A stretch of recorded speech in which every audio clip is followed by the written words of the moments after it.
Previously on Summersized. This time, I have a lot to say about a TikToker named Jalen or Jae Bae.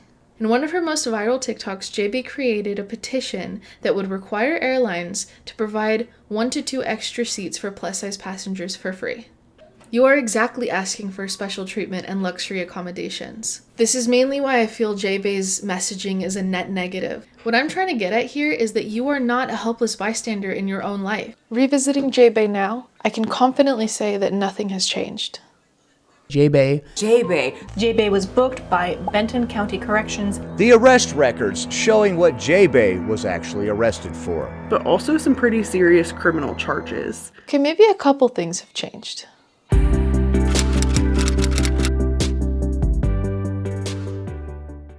I've noticed a pattern lately when it comes to Jae Bae. She has the tendency to paint herself as both the victim and the martyr, promising up and down that she's fighting for you, and then asking for monetary support, while then spending her free time and money going on trips and attending events. I find it to be a very interesting approach to something that she considers to be activism, though her behavior to me reads more like entitled influencer. And there's nothing wrong with being an influencer. It's the constant misleading of an audience that I take issue with. Let's take a closer look at these behaviors, and then later we'll get into the criminal charges, because Jalen Chaney was recently arrested in the state of Washington, and based on her historic behavior, I can't honestly say that I'm all that surprised. Chapter 1, The Victim and the Martyr. Jae Bae uses her platform to garner sympathy and then creates narratives to present herself as the victim. I was then forced to walk up one of the longest jet bridges I've encountered, and she didn't stop. By the time she let me reach the wheelchair and sit down, my lips were white. My oxygen levels had dropped and I almost fainted. As we were making our way through the terminal, we walked by a group of flight attendants. At first, I thought nothing of it, but then I heard the unmistakable sound of laughter, directed right at us. They didn't even try to hide it. They pointed, laughed, and made snide remarks, and one said with the actual My heart sank. The sting of their mockery was intense. It's one thing to deal with stares and whispers, but outright laughter and public humiliation. It was too much. The only option was to go through a revolving door. We pressed the button to slow it down for people with disabilities. But as soon as we entered, we got stuck. I'm claustrophobic and began to panic, frantically motioning to the staff for help. They just stared at me, offering no assistance. She seems to weaponize the victimization of herself by using loaded language, especially around pre-perceived discrimination, whether true or not. For too long, fat people have faced systemic oppression in healthcare, education, employment, and public spaces. What I deal with as a fat activist. Trigger warning. This video contains mentions of hate speech, fat phobia, racism, and targeted harassment. Viewer discretion is advised. Weight-based discrimination, or weight stigma, is the discriminatory treatment of people based on their size and weight. It can lead to exclusion, marginalization, and inequities. It feels like she frequently cries wolf about how the world and everything and everyone in it is designed to be against her or fat people in general. She's consistently talking about how she's been through a lot and has been known to make a ton of claims that she has never once elaborated on. Personally, I think she frequently makes these claims to intentionally play up the narrative that she is the member of a marginalized group that is discriminated against, and how this has been a trend throughout her life. But at the same time, she also consistently plays the martyr by constantly stating how she's doing all of this for activism and suffering through so much for her audience, for all of the fat people who don't fit into society, essentially. And today something happened that I cannot allow to happen to anybody else. And I will fight for every single one of you. And every single one of you that's helped me, you will be helped tenfold.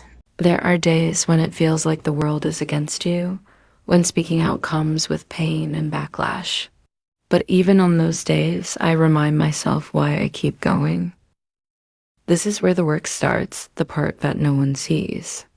Research, planning, and filming, all with the hope that what I do can make a difference. But what I do need you to know is you guys saved my life. You guys rallied around me, and you gave me the courage to be strong. Not for me, but for all of you, and for survivors everywhere. And then there are days like this, when everything feels too heavy, when the pain takes over. It's hard, but I remind myself that I'm doing this for something bigger than myself. Usually, though, she seems to mostly spend her time canoodling with that group of already like-minded activists, fat activists, or liberationists who all echo the same misguided talking points and who think that not being catered to is tantamount to discrimination. The same group of activists who I believe can't accept themselves, so they feel forced to try and justify their existence to others by demanding preferential treatment under the guise of calling it human rights instead of just, existing. I can't tell if she's preaching to the choir or trying to convince people who are obese that they shouldn't change, but both are very damaging behaviors, and either way, she's asking for donations to help her cause or help herself, because remember, she's sacrificing for you. And don't get me wrong, going through difficulties and sacrificing for the benefit of others is a very real thing. It makes me think of firefighters. It makes me think of teachers. It makes me think of that one pig that saved that one goat that one time.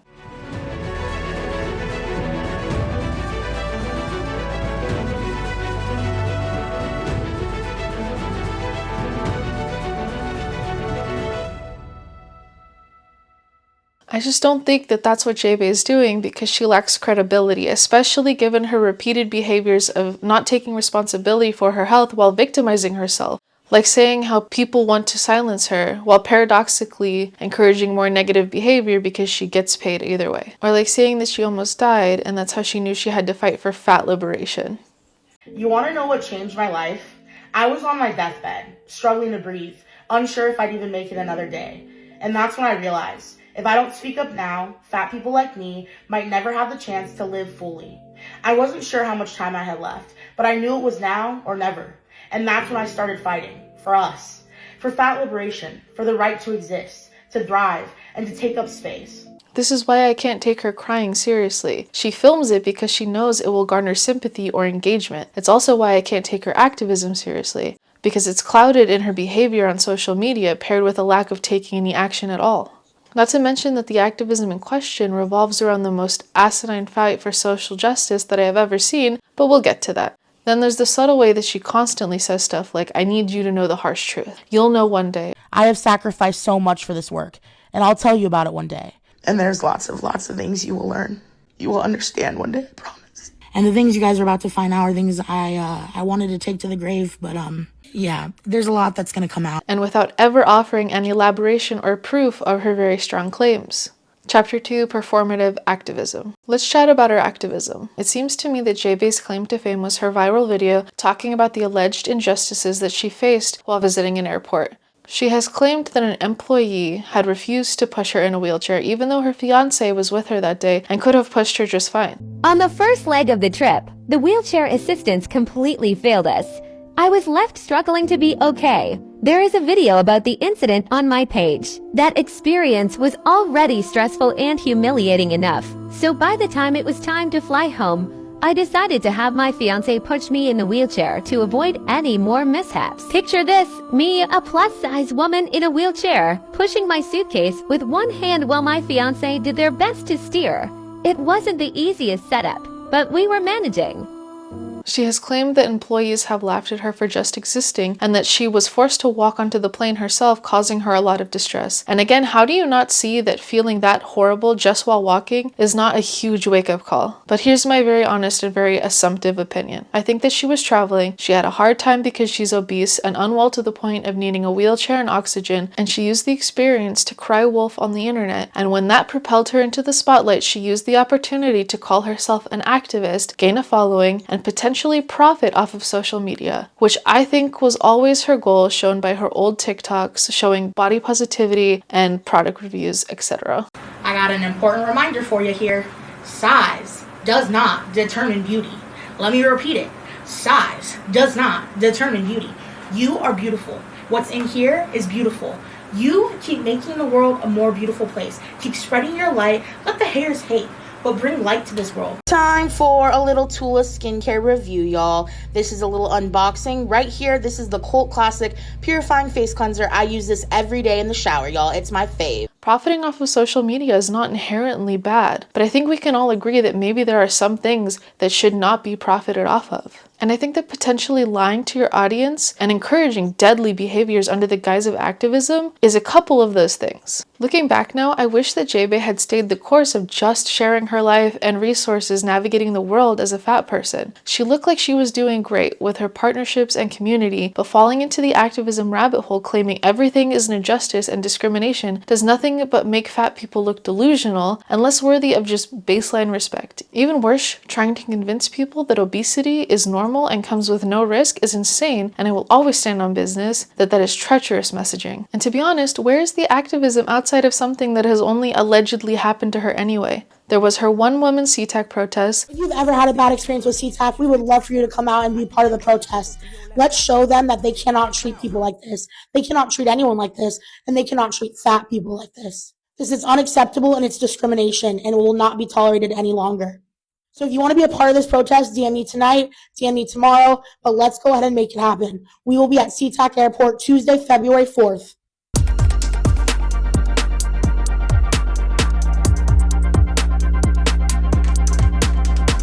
There was that time the seatbelt in her Uber didn't fit her. Every time I use a rideshare, I'm forced to ride without a seatbelt because there are no seatbelt extenders.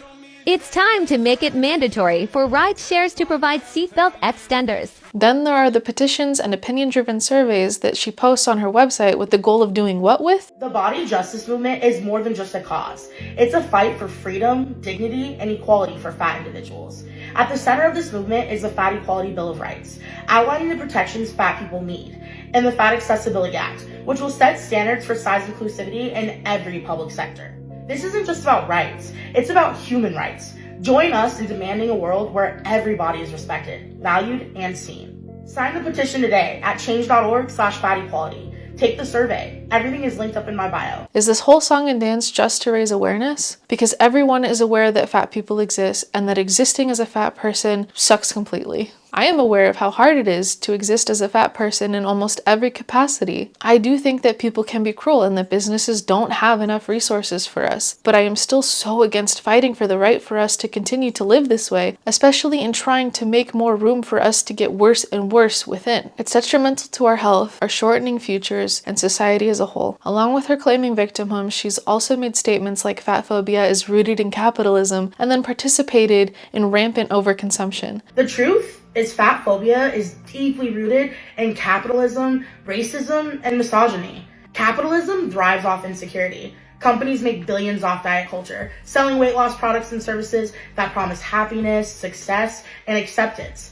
They make you believe that if you're thinner, you'll be happier, healthier, and more successful. But in reality, they're just profiting off of your insecurities.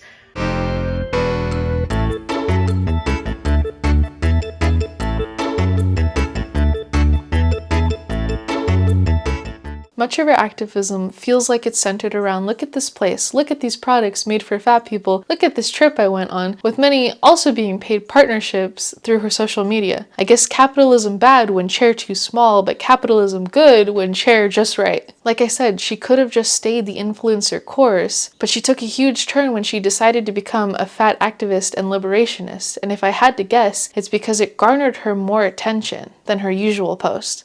But that's an assumption on my part, so take that for what you will. As an annoying side note, she really never discusses the price of any of these fat-friendly trips, products, or services, and I can almost guarantee that anything catering to fat people will be more expensive than anything standard, and then we're back to the issue of having to buy 2 plane seats anyways. There was also that time she went to FatCon. Where was the activism then? You didn't encounter any seatbelts, or seats, or hallways that couldn't fit you on that trip? I'm not saying you can't enjoy yourself, I just think that the contradictions are worth pointing out. Overall, I just get the sense that if it benefits her and her size, then it's okay, but if it doesn't cater to her, then it's fatphobic and rooted in capitalism and racism, etc.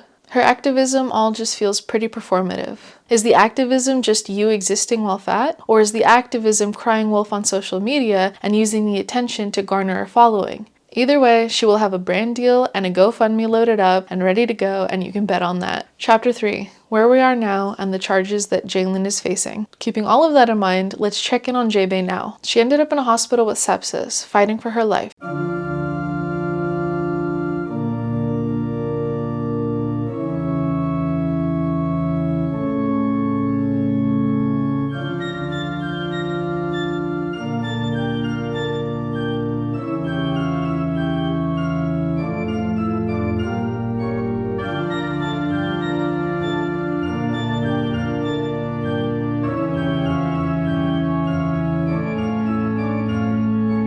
though this is not the first time that she has claimed to fight for her life. So is this the second time that you have ended up in a hospital fighting for your life? To not clarify what has happened on either occasion and to use these what I think could be very real complications of obesity as fuel to fight for fat liberation is some sick stuff. I couldn't imagine telling people that living this way is something to strive for, but I guess living fully to her means eating everything you want, getting catered to by businesses, and expiring early. But what do I know? I'm just a fat person who fully hates this kind of rhetoric. So in her usual fashion, Jae Bae started a GoFundMe outlining both her hospital stay and her abuse, which she documented on her Instagram stories. And I say documented very lightly because she didn't say much of anything except that she was in danger and that she was safe. But most of all, I have to thank God because I would not be alive had today not played out the way it did.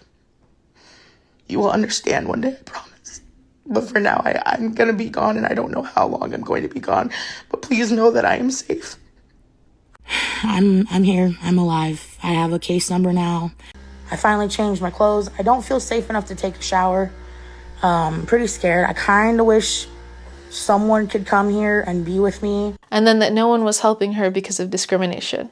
The police department didn't help. I've called every resource they have. They've been very aggressive towards me. You know how the police are towards African American people like myself. But what I did gather from her videos was that she was alleging to have been abused by her partner and their family, and that she has called the police several times and that they have refused to help her.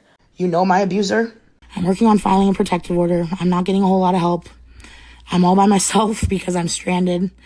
I see that the perpetrator, that I will not name here just for legal purposes and safety purposes, is now falsely spreading information. I'm going to allow the police to handle it. His family is now threatening me. I have all the documentation. I promise you guys will see everything. All right. Well, at this point, everything's on. It's all reported. I don't know what happens from here, but I can tell you that the police department in Kennewick, they got it all on body cam. I will be requesting that footage. It's very bad, and I didn't want to have to post it. I never wanted to have to do this, but when my life was actually threatened, and when you hear the story, you will understand why. It is by the grace of God that I am alive. I'm very firm in what I believe. I know what happened to me. I have all of it documented. They're telling me I can't get a protective order till tomorrow. I have to get to the court. But mind you, I've been stranded because perpetrator got our car repoed. If his family wants to threaten me, then I have to expose them. And they've been abusive and threatening, and there's proof of it. Sadly, I've had to include every single member of his family that has done anything illegal. If I am not alive tomorrow, everything is in my phone. And I feel bad for him because I'm brainwashed because of him. Ultimately, the timing and contradictions in her posts raise questions about the urgency of the situation. I'm inclined to be skeptical based on prior victimization behavior, especially when she's making videos about the abuse, her case, and cops in real time, and constantly saying she doesn't know when she'll be back or safe, and then posting again within a couple of hours. In my opinion, I think Sam at Every Size said it best when she claimed that Jae Bae was trying to impose a sense of urgency so that we would worry about her and donate. But what I noticed is this time around, there's that sense of urgency and emergency that really gets people feeling. It pulls their heartstrings. It makes them want to move and makes them want to give. As of February 28, 2025, Jae Bae has been arrested in the state of Washington, and the charges are as follows. Criminal trespass, misuse of 911 system, which was fully documented on her Instagram every time she said that she's called the police repeatedly, and they have repeatedly refused to help her. But the police are on their way. The police department didn't help. I've called every resource they have. They've been very aggressive towards me. You know how the police are towards African American people like myself. The police are definitely failing me. I've talked to a sergeant. I've talked to multiple officers. Everything I've been asked to do, they have done nothing, and they've questioned me at every turn. They want me to stay in town and testify, but they don't. He said, quote unquote, the police is not a taxi service, so although you're stranded, you'll have to figure out how to get to the courthouse on your own.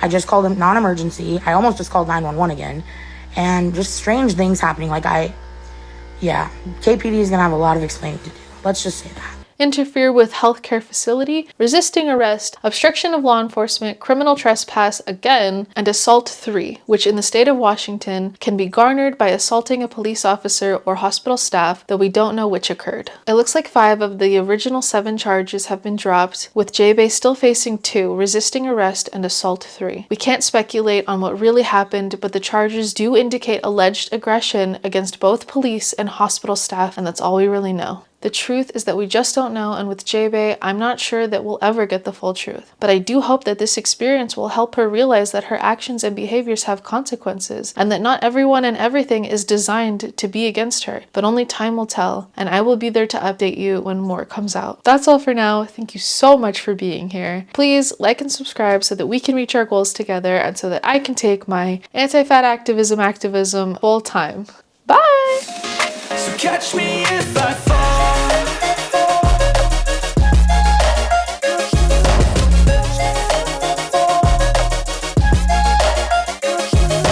What are you still doing here? Get out of here. Bye! The battery's gonna die?